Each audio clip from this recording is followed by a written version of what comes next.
Personality disorders are not actually disorders. If you're having a reaction to hearing that, stick with me. For this month's virtual Q&A, I grabbed this comment from the comment section of a recent video. The question was, is having narcissistic, obsessive, antisocial, we can even throw paranoid in there, habits the same as having narcissistic, obsessive compulsive, paranoid, or antisocial personality disorder? Let's talk a little bit about what personality actually is. Personality is constructed from the habits and patterns that we live each day, the thoughts we think in our head, the ways we typically then feel in our bodies, and the choices that we make based on those thoughts and those feelings. Our personality is impacted, of course, by our genetics or our DNA, and also our environment, where all of those habits and patterns come from.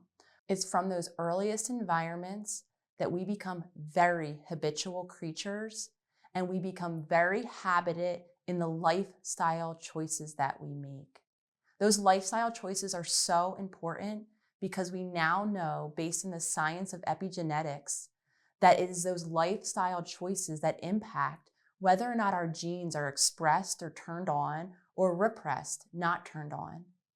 Those lifestyle choices in connection with our genes also produce structural and functional changes in us. We almost become locked in this personality of sorts that does then map onto dysregulation in the body, shifts in our hormones. All of these are passed on from generation to generation. Remember, we're being raised by humans that are modeling for us a way of being in the world. We then begin to live those same habits and patterns. We begin to then call them our personality, when really they are intergenerationally passed on to us by those who raised us.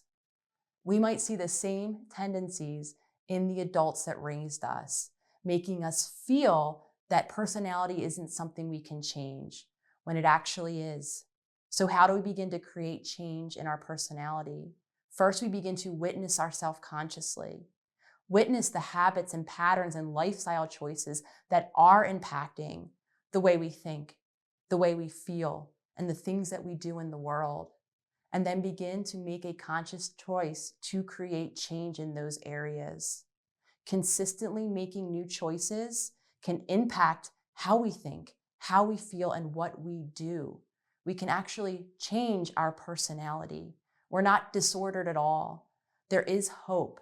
We can empower ourselves to see what's not working and to make choices in those areas to begin to have a different experience. I know for a lot of you, this is a new idea. I'd love to hear your thoughts in the comments below.